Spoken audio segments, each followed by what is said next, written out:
Welcome to Sitcom Showdown, a podcast that reviews classic sitcom episodes and inducts them into our very own Hall of Fame. As usual, one of us has chosen a sitcom episode and the other guy has no idea what it's going to be. Will they already know it? Will they love it? Can they be convinced that it's worthy? Let's find out on the Sitcom Showdown. Welcome back to Sitcom Showdown, everyone. It's great to have you with us. I've got Jeff here with me. How you going, Jeff? Yeah, going all right. Going all right? Yeah. All right? All right. It's my turn today. Yeah. So, I've chosen, because this is our second Halloween-themed episode Yeah.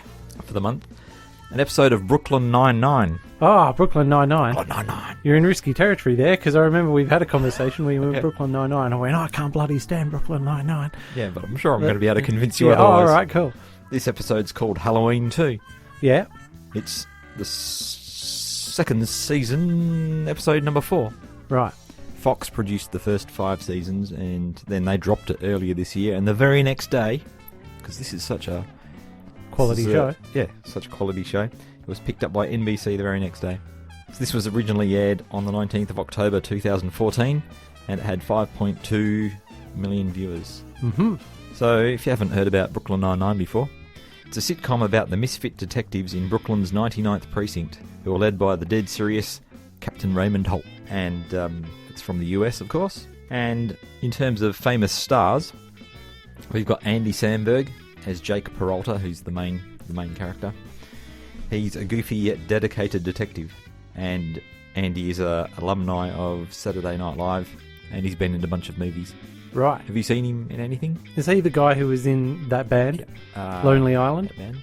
It's not something I read about him, but Okay, I'm not completely ruling it out. Okay, right. Yeah. Okay, I should say that I'm only covering a few of the actors and characters for the sake of brevity. Yes. Yeah. Chelsea Peretti stars as Gina Linetti, the captain's PA. She's the only non-detective in the regular cast. And she does little work. She is above such mundane things. Oh. Terry Crews. Have you ever heard of Terry before? Totally heard of Terry Crews. Cool. He's a dude. He stars as Sergeant Terry Jeffords. Again, they're doing the use their real name thing. Oh. He's an impressively muscled family man who loves yogurt and often refers to himself in the third person. Okay.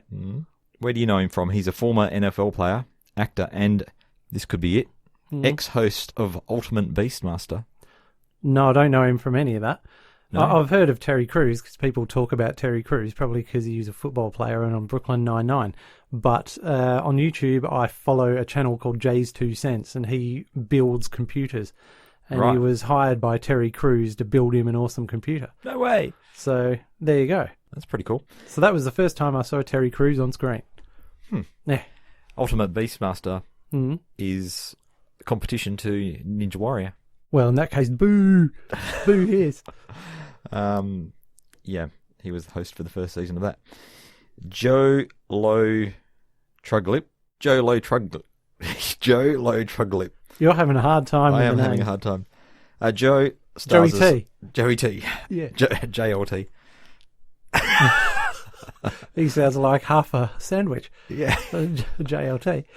Yeah, we haven't got time for this, Steve. Let's roll. All right. Put the siren on and floor it, dude. Joe Lo Truglio as Charles, stars as Charles, who is Jake's wingman in most situations. He's a gourmand. Okay. You know what a gourmand is? Yes, someone who likes their food. Yes, he does like his food. And he's got a habit of choosing embarrassing code names for himself. Right, like Roundy. Roundy? Oh, no, much more embarrassing than that. Yeah, oh, okay. Ploppy. Ploppy. So, Ploppy, son of Ploppy. This episode was written by Prentice Perry, and I also want to mention that one of the Brooklyn Nine-Nine's producers is Michael Schur, who we've talked about previously in the Good Place episode, which he created. Indeed. So I've been watching this on Netflix, and I'm deep into season 3 at the moment. Right. And as you've said, the only bits you've seen, you've hated. Yeah, pretty much. Because they're trying, and I'm going back to Final Space here. It's, I suspect. Oh dear, he's pronouncing judgment that he hasn't even watched it. That's right. It's wackiness in place of actual character. You know what I mean? Look at this guy. He's out of control. Anyway, yeah. So here we go. Well, let's strap ourselves in. Yep, let's go and watch it. Yeah.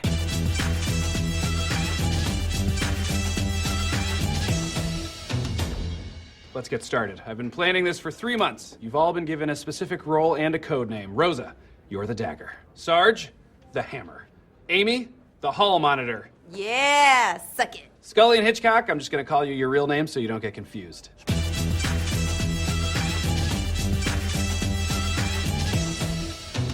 So we're back, and we've just watched Brooklyn Nine-Nine. What was the name of the episode, Steve? Halloween 2? Right, and it's a series tour. It's very common in Sitcom Showdown to series 2 stuff. Let me give you a synopsis. All right. Jeff, just jump in whenever you want to add something. Captain Holt arrives for work.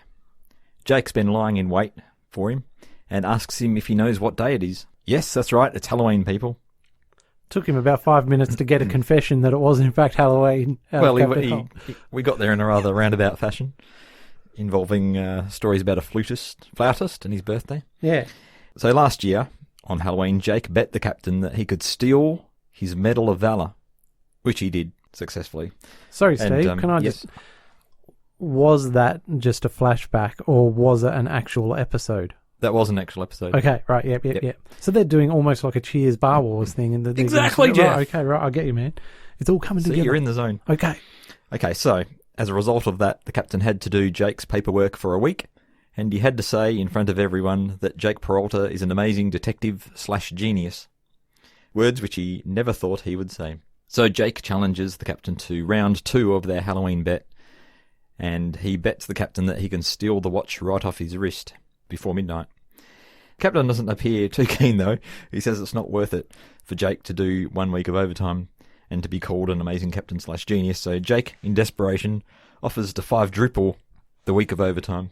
Now, the captain does a cost-benefit analysis in his head, and after doing that, he confirms that they have an accord. So Jake has to steal the watch off his wrist before midnight. Now we go on to the Yes? Oh, no, I'm just thinking, poor old Captain. I mean, like, having 5 weeks of overtime from Jake he's punishing himself because he has to spend more time with the dude who's just going to be a thorn in his side the whole time. So he's like a very productive member of staff. Okay, yep. Think of all the extra collars he's going to get. Yeah, if the overtime's out on the street, then it's a total win. I should say the amount of work productivity in this episode is not indicative of... And I was stopping the episode regularly to ask you questions. When are they going to do work? Why hasn't he been fired? Oh, because he's the best detective they have. But when does he ever do any detecting? Oh, well, it's just not in this episode. Yeah. And now that you've explained that, I get it. A theme throughout the whole of season 1 is which is the best detective out of Jake and Amy. Right. And they're very competitive. And, he's tops. Old Jakey. Where do we get up to? Okay, we're on to the secondary plot. Yep. So we've got Terry, Gina, Amy and Rosa, and they're putting together Halloween safety pumpkin buckets, which the precinct hands out to the kids in the local neighbourhood. And by all accounts, this is a mind-numbing task. They've got to do 400 or 500 of the things. Gina announces that she's got an urgent matter to attend to. It's obviously something really important. Terry says, yeah, that's okay as long as you come back when you're finished.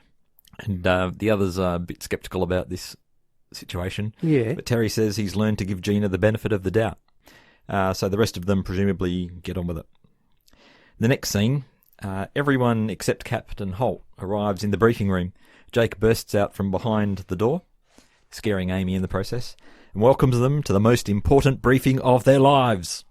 That's right. Ocean's 7 is getting organised to steal the watch right off Captain Holt's wrist. Jake he's dressed up for the occasion.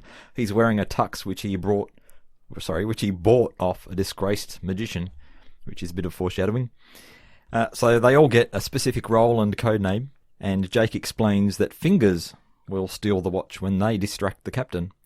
Now Fingers, who's some kind of a pickpocket, is played by pickpocket extraordinaire Apollo Robbins, Jeff.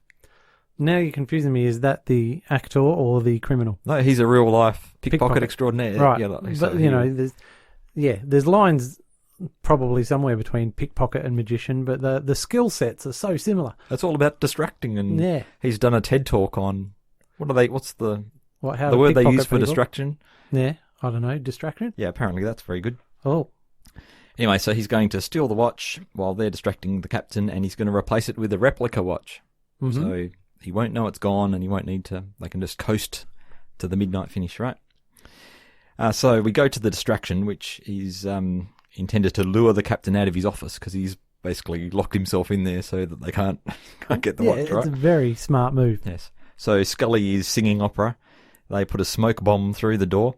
They bounce balls on the floor, and Jake flies a drone around. Oh, and the best bit, Hmm? which is hammer time, which is Yes. using liquid nitrogen to smash the lock, and then, okay, but that's you're how they get probably the going smoke to bomb in list that in your best gags.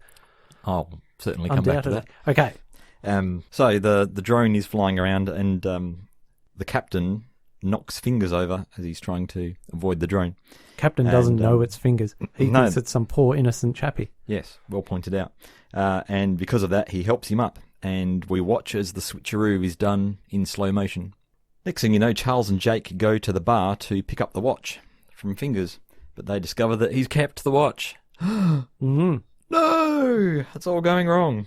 So they're in the predicament because now they've only got a few hours left to find Fingers and get the watch back. So it's not going well.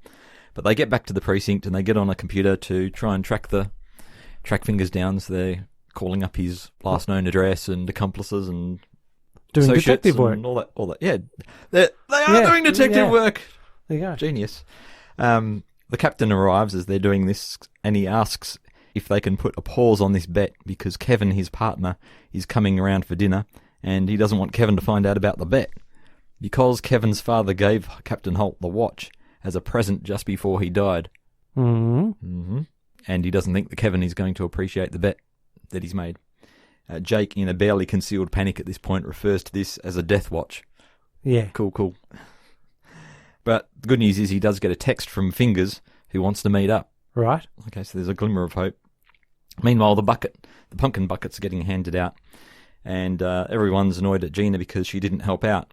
It transpires that she was practicing her dance moves because Floorgasm, which is her dance company or dance troupe, they've got a competition on tonight. So she's been practicing for that instead of doing hard work. So they're annoyed. Charles and Jake arrive at the alley to meet Fingers, and they pay him $300 to get their hands on the death watch. Well, no, I don't want to be nitpicky, but Yeah. he asks for $300. Those are his terms, but they give him considerably less than $300. Well, he takes them for everything that they've got, basically. And he announces... $122 in a pair of shoes. Yeah, that's right. They would have been some sweet shoes, though, by the look of them. Yeah. So I'll keep some kind of interrupting. nice trainers. Fingers announces that Jake had it all along in the glove compartment of his car. So they go back to the car, probably a bit disappointed by this, which is, as they're coming back to the car, it's getting towed away because it's been parked in front of a hydrant. Oh no. And then they set off in pursuit of the car that's getting towed on foot or in a trolley. They get separated, though. Which gave us Charles. one of the stupidest lines. Really? So Charles is pushing the We're trolley. Tokyo It's just drifting. like, why they can't run, I have no idea. And he says to him, this is why Jake's a complete D-bag. Why are you so much slower than a car? Like, he doesn't live in reality, this guy. There's like, of course he's slower than a car, you idiot. Anyway, Look, yeah. He's still got 2 hours on the clock, and he's on his way to the place where they take the cars, and he's going So to... instead of legging it like a psycho, he's got this just in gonna- the bag. He doesn't need to... He's got plenty of time to be pushed around in a shopping trolley. Actually, it didn't Relax, look like Jeff, relax, okay. It looked like a pretty rickety plastic trolley. It wasn't a well-made trolley. I was concerned for their safety. It wasn't in peak condition, I have to admit. So Charles and Jake then get separated as they walk through a party. It's like a party's coming out of a bar and getting loaded onto a bus that's waiting for them outside or something like that. Jake gets on the party bus, which he commandeers to take him to... Now, what do you call the place where cars get... Oh, the impound lot. The impound lot, okay. So he commandeers the bus to take him there. It's full of costumed caperers, being Halloween as it is and all. Back to Gina, we find out that she's been danced out of Floorgasm, which she was the founder of. This is very disappointing. Mm-hmm. And Terry and her are having a heart-to-heart, and we find out that she got danced out because she'd missed 8 rehearsals in a row at poor form. No, well, it is. She's got no one to blame but herself. That's it. But she's missed 8 rehearsals in a row because she's been going to college at night to finish her bachelor's. Do you think she was telling the truth? I do. You do? Oh, well, that's And I'll right. tell you why Okay. later. Yeah. So she's having trouble balancing her commitments, and she says, "I'll never dance again," or something along those lines. And touched by this, Terry offers to dance with Gina in the competition tonight. Woohoo! Oh, my goodness. Yeah. She's pretty stoked about this. So Jake's arrived at the impound lot, let's call it. But he says he says to the guy, I'm a policeman and I need my car. And the guy says, rightio, well, show me your badge. And he goes to get his badge and he's not got his badge. No. He says, don't worry about it. Just give me your credit card and we'll put the payment through and refund you later or whatever. So he goes to get his wallet. His wallet's not there. So the people on the bus nicked his wallet and his badge while he was on the bus. This is just getting worse and worse. So desperate at this point, he jumps the fence, which of course goes wrong, and he ends up landing on his back. Mm. And he manages to flip himself over and starts crawling on his hands and knees towards his car, which then gets picked up by one of those giant magnety things and is getting lifted up. And I honestly thought it was going to get crushed. Yeah. It looks like it's about to get swung into the crusher. But just then these police arrive and arrest him. And he says, there is a tiny chance I may not win this bet. Very accurate, I would say. He's brought back to the precinct where he faces Captain Holt in an interview room. And the captain does not appear very happy. And Jake admits that he has lost the death watch. The captain says, what are you talking about? The watch is right here. And he says, oh no, that's a fake watch, Captain. He says, no. Holds up the other hand. This one's the fake. Jake goes, what? No. What? No. What? No! So then the captain launches into an explanation of how he spent the last 12 months since his defeat planning Jake's demise this year. Yeah, planning his Wavengi. And he started by making a word cloud. So here's the comparison to Now You See Me as we get the big reveal with the groovy music in the background as we show how this has all been put together. Mm. So we discover that everyone else is in on it, apart from Charles. They leapt at the opportunity to embarrass Jake, apparently.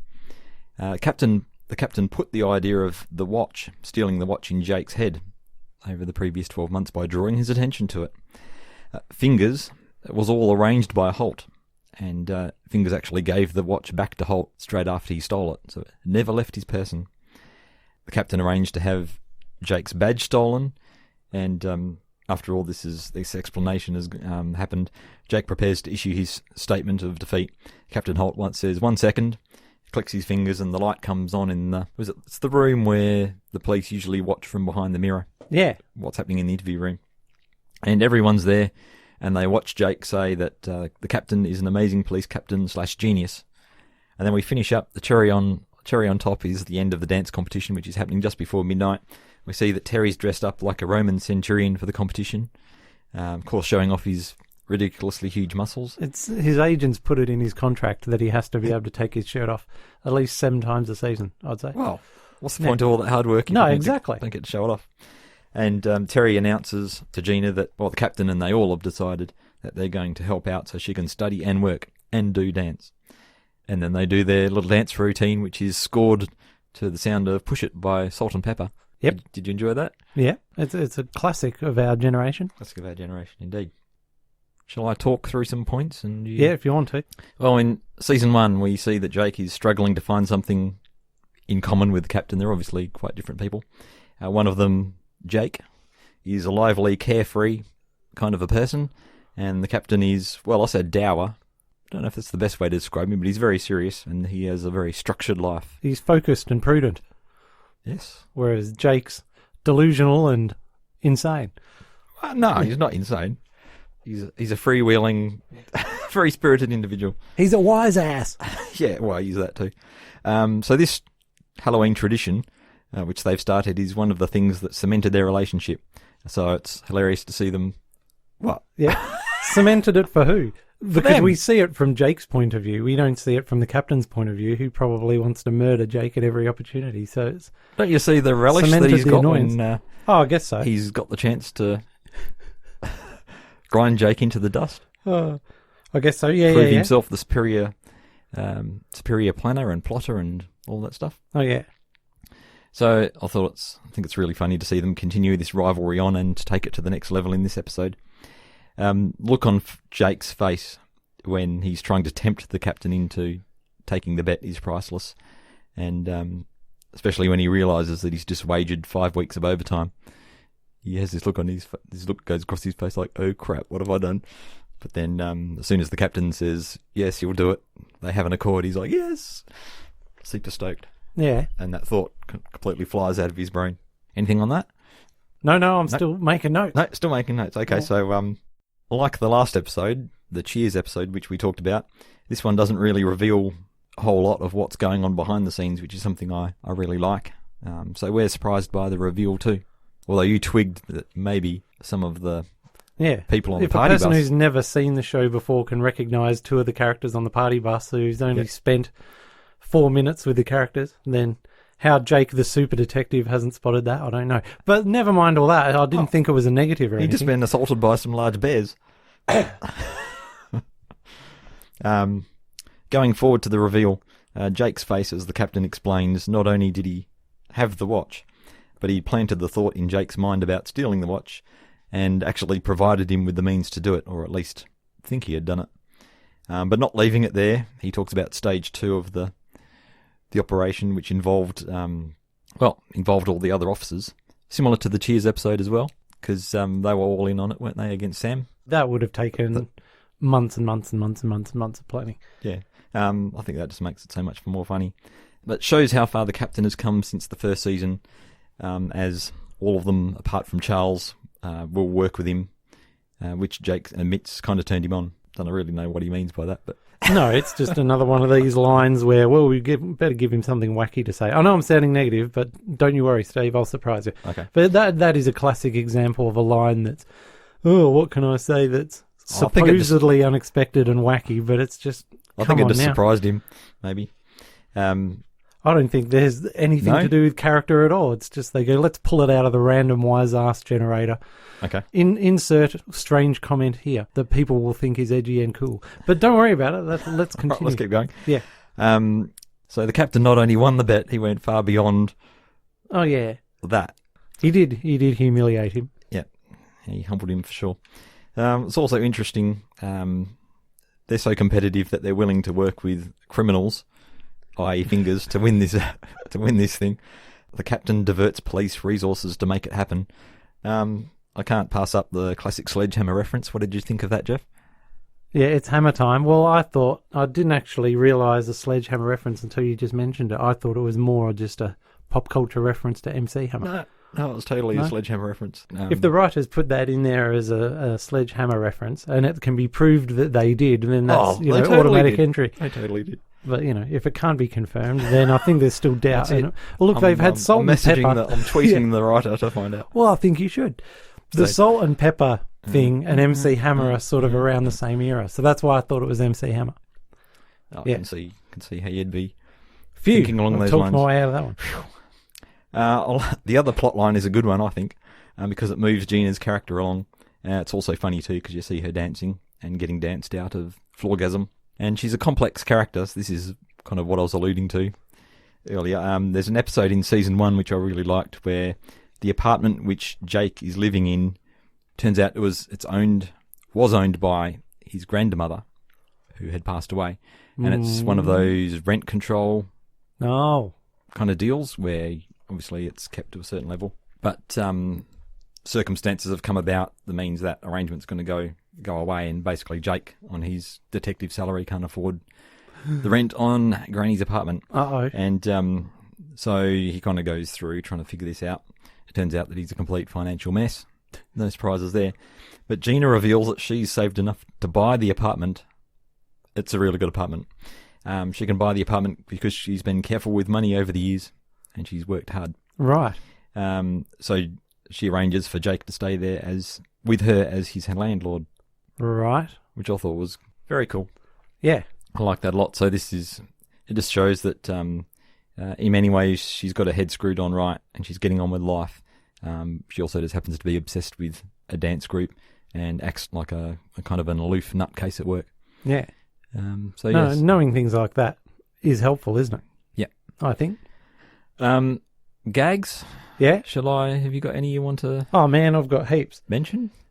The pickpocket croissant I've just written down. Yep. That was really good. I liked the watch You just stealing. saw croissant and your eyes lit up, didn't you? Totally did.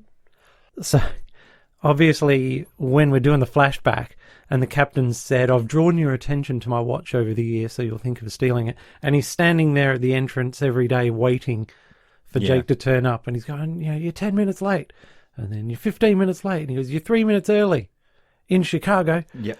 And I thought that was a genius line. Yep. And again, it's it's something very simple and very clever. And it doesn't have to be stupid. Like there's actually tons of gags in here, but I've only got one page, and I couldn't fit a lot of stuff on. Yep, it's a packed page, isn't it? Yeah, it is. Certainly. I have written down the phrase "no shortage of cool clips to choose from." So obviously, as we're recording, we don't know what clip went into earlier. No, but there's at least 15 you could choose from. Yeah, that are all going to make good clips, and that's always a good sign. So that's pretty cool. You do some gags, but then I've written down sort of more scenes. Yep. Gina says when she's been danced out of Floorgasm, my life literally is a Step Up movie. Do you know what Step Up? Yeah, I know what Step Up movies are. I've never watched one. Cracked me up. Terry's telling her off, and he says she's got a bad attitude. Bad attitude. And he has to explain it, and then she says, insert wacky comment here. Yeah. He comes out with a lot of these kind of things where it's obviously something because he's got these twin little girls at home. Oh, okay. And he's and they come up with nifty phrases, and he pinches them. He obviously has used it at home, and then he uses it in the office. When the big reveals happened, Jake says, "Be warned, I started planning next year's heist just this minute." And Captain Holt says, "Good, then you're only 3 months behind." Jake says, "You sick son of a bitch." Yeah, the 3 months behind one's a great line. Yeah, exactly. When Fingers says to Jake, that's that the watch is in the car's. Oh, I can never remember what these things are called. What, the glove box? The glove box. Dude! We've established that the reason I can never remember what a glove box is because we never have gloves in the glove box in Australia. That's right. Okay, so... Or in any country. Fingers tells Jake that the watch is in the glove box, and Jake says, "Even for a criminal, your customer service has been abysmal." Yeah. Oh, my goodness. And the last thing I've got written down is Scully singing a song called "O Fortuna," which is from Carmina Burana. And it says, this is part of it, "O fortune, like the moon, you are changeable, ever waxing, ever waning." So it's like a premonition of how fate is going to turn the tables on Jake this Halloween. Oh, you have dove deep into this, haven't you? You've divin deep. Divin deep. Yeah. Yeah, so that's all the feedback for it you've got. Yeah. All right, so as you know, I've sort of gone in hard on bits of this, and there's some characters I don't like, but, there's tons of good, nuanced gags. The whole watch stealing scene is genius. Yep. Quality heist action, but that's completely outdone by the second heist scene. So you've got the whole reverse heist thing going on, which is brilliant. I did mention I loved Fingers' alleyway scene, and you've mentioned bits of that as well. That was just all the Fingers stuff is just really, really good. He stole the show. Yeah. And the watch. Oh my goodness. And it's not necessarily even the actor doing it, although he delivered his lines brilliantly, but just the writing behind all those scenes is really cool. So anyway, I can look past things like Jake saying any hoozle, and toodles, wandles, wandle is toodles. Toodles. Oh my God. I'd have them all lined up and shot for stuff like that. It's so childish. Anyhow, but none of that sort of detracted from my overall impression of the thing. Do you think, though, like in terms of let's compare the two heist scenarios in this and put them up against the Cheers scenario. There's two brilliantly executed plots in this one of the stealing and the non-stealing. Who do you reckon did the better plot? Not the writers, I mean, in terms of, was Gary the better planner, or was the captain the better planner, or was Jake the better planner? I suppose we'd have to rate levels of difficulty. There's almost equal levels of brilliance, I would think. Yeah, that's why I was hoping you'd make a choice, because I can't put a struck match between them. The amount of work they must have put in to pull it off, and the way they had gotten everyone, like the associates and friends of the people that they were conning, to help them out, and absolutely, it's just mind-boggling. Maybe we should... I've just had a thought as you were saying that. Well, I'll give the edge to Gary in Cheers, because for everyone in that bar to keep their mouths shut for, let's say, 3 months while they were planning it, Yep. when they're completely hammered out of their minds, most of them, how are you going to keep that secret when you're completely toasted? Don't know. Yeah.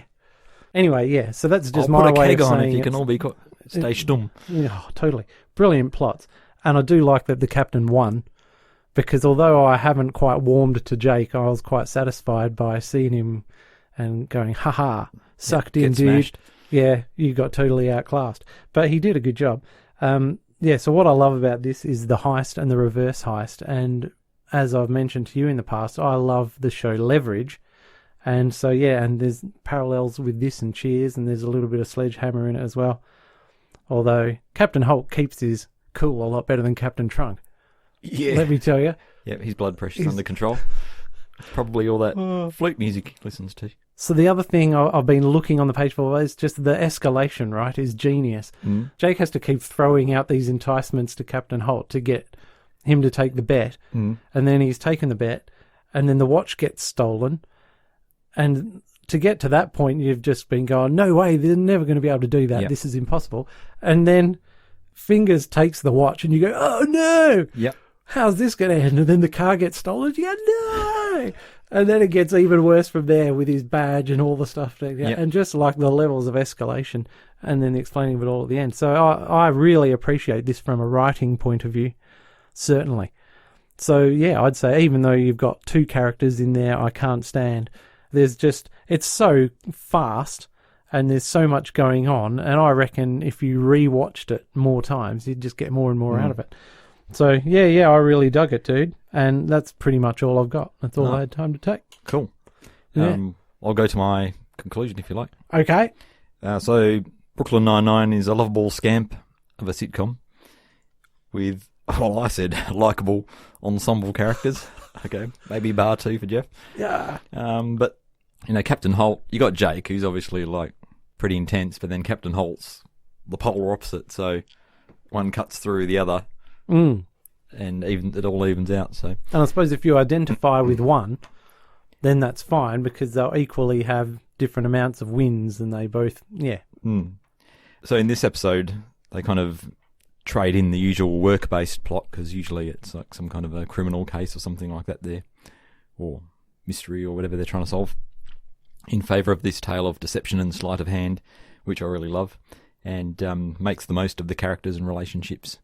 Particularly the Jake and the captain relationship. So, and it continues on the tradition of Halloween fun. So, I just really enjoyed it. Thought it was a barrel of laughs. Right. So that's why I've nominated it. Yeah. And over to you, Conce. Well, I was thinking about not only, I mentioned last week, all the rubbish I had to watch to get to Cheers. And then I was thinking about all the Halloween episodes I was going to nominate. And that includes Married with Children Halloween episodes and various other shows. And really, I can't see any reason why Halloween 2 in Brooklyn Nine-Nine isn't better than those. Because it's not worse than those. You know, I'd say it should go into the Hall of Fame. And although I've been quite negative about some aspects of it, you can just see what's there. And it's a good, crackingly paced episode. And, I'd be open to watching more Brooklyn Nine-Nine after seeing that, whereas before I'd just sort of written it off. Because I'd walked in on Jane watching it and I thought, everyone talks about this, I'll give it a go. I'm just going, no, I can't live with Jake, man. I just can't live with him. But having some things explained to me and seeing this now, then, I could watch some more of that. Oh, okay. Yeah, you're very shocked good. now. You don't know what to say. Pick me off the floor. Yeah, well, there you go. Oh. I didn't really expect to find that there's this tradition of Halloween themed sitcom episodes within sitcoms that go on for years and years and years. Like obviously Cheers did several years of this, and Brooklyn Nine-Nine as well. So I was just interested to really come across that, and it's obviously a bit of a thing which we weren't really that aware of. So no way, because we're more British sitcom people. Yeah. So that one's in. Yep. And we've crammed 3 episodes into this month by accident. Wow. Wow. Very productive. And then, of course, November is coming up, and then it's Christmas episodes. Have you selected your Christmas episodes? No. Nor have I. No, we're kind of, not dreading finding one, but yeah, it could be an effort. Yeah, it could. At least we've got double the amount of stuff to choose from because every English sitcom does their Christmas episodes. There's plenty to choose from. It's just going through them, finding something good. Very, very true. Yeah. It can't all be Vicar of Dibley, can it? Nope. All right. Well, we'll sign off now. Thanks, everyone, for joining us, and we'll catch you in a fortnight. Cheers. Join us next time on Sitcom Showdown when we'll be putting another 5-star episode under the microscope. And in the meantime, you can contact us with feedback on Facebook, Twitter @Sitcom Showdown, or by email sitcomshowdown@gmail.com.